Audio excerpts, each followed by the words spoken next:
আমাদের দাবি যে আজকে যে আমরা 7 দফা দাবি চালাচ্ছি, অটোরিকশা ব্যাটারি চালিত রিক্সা বন্ধ করার জন্য।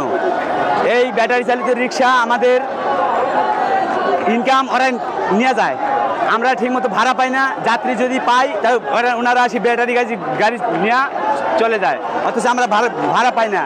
এই কোটা আন্দোলন শুরু থেকে আমরা একবারে আমরা বন্যায় ভাসিতে যাওয়াতেও বেশি ভাসি যাওয়া।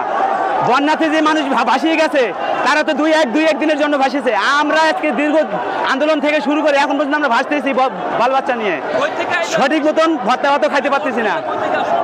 এত অটো রিক্সা এই সরকার পারমিশন দিয়ে এই ঢাকার ভিতরে বিশৃঙ্খলা সৃষ্টি করে দিয়ে লক্ষ লক্ষ আজকে আমরা ভাত পাই না।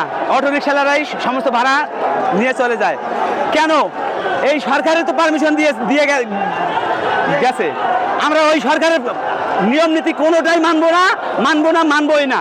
কারণ আমরা শহীদ মিনারের কেন্দ্র সরকার প্রথমে কেন্দ্র আন্দোলন করছি, প্রিয়জনের অটোর বিরুদ্ধে, তাও আন্দোলন করব।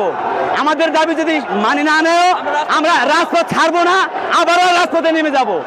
এটাই হলো আমাদের খুবই পড়ে গেছি আমরা। এখন সময়তে একটা রিক্সা দাঁড়ায় থাকলে আপনার একটা ভাড়া আসলো 120 টাকা, আমরা ভাড়াটা ন্যায্য ভাড়া চাইলাম 120 টাকা মামা। আবার হট করে একটা অটো রিক্সা আইসা দাম করে সামনে ঢুকাইতে বলতেছে মামা কই যাবেন। এখন তো আমাদের সাথে আর কোনো যাত্রী কথাই বলে না অটো রিক্সা দেখা, কারণ সে ভাড়া 100 টাকার ভাড়া আপনার 60 টাকা যাইতে পারতেছে। তা আমরা তো লিগাল ভাড়া ছাড়া মামা যাবো না, কারণ আমরা সেটা জাম ধরে থাকতে হয়। 1 ঘন্টার ভাড়া মনে করেন 1.5 ঘন্টার লেগে যায়। তাই এইভাবে অবস্থা আমরা বর্তমানে খুবই দরিদ্রশীলভাবে আমরা চলতে করতেছি। আমরা এখন বর্তমানে অবস্থায় যে সংকটে আছি মামা, যে পর্যন্ত আমাদের অবরোধ দাবি না মানবে আমরা এই রাজপথ দখল করে থাকবো মামা। আমরা রাজপথ ছাড়তে রাজি না। আমাদের এই যে বিদ্যুতের সমস্যা হয়, মনে করেন অটোর জন্য কারেন্টের সমস্যা হয়, তো তারা চুরির কারেন্ট চালায়, বিদ্যুৎও মনে করেন চুরির বিদ্যুৎ চালায়। তারা মনে করেন যেভাবে ইচ্ছা সেভাবেই চলে, এই নিয়ম অভঙ্গ করে তারা গাড়ি চালায়।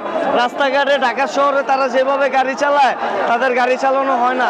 তো আমাদের দাবি মানতে হবে, এটাই আমরা চাই। তো আমরা ডাক্তার ইউনূস স্যারকে বলতে চাই আমাদের সুমূল্য সুযোগ দেওয়ার জন্য, রিক্সাওয়ালাদেরকে ঠিকমতো সুযোগ দেওয়ার জন্য, রাস্তার ভাড়াটা ঠিকমতো নেওয়ার জন্য। তো মনে করেন এই বিদ্যুৎ আর কারেন্টটা যে চলতেছে না, তাদেরকে আমরা বলতে চাই সব কিছু জানি ভালোভাবে দেওয়া হোক, আর অটো রিক্সা চলবে না, এটাই আমাদের দাবি। আর আমাদের ভাইয়েরা রিক্সা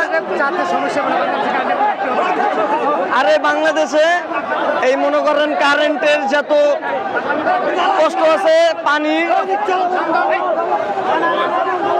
তো মনে করেন আমরা এই যে রিক্সাওয়ালারা কত কষ্ট করি, 3 চাকার গাড়ি চালায় মনে করেন বাড়িতে টাকা পাঠাইতে হয়, কিস্তির টাকা পাঠাইতে হয়। কত মানুষ আছে এরকম রাস্তায় মনে করেন অটো যারা চালায় তারা চালাক নাই যে না বলতেছি না, তারা সীমিতভাবে চালাক, তারা মহল্লার ভিতরে চালাক।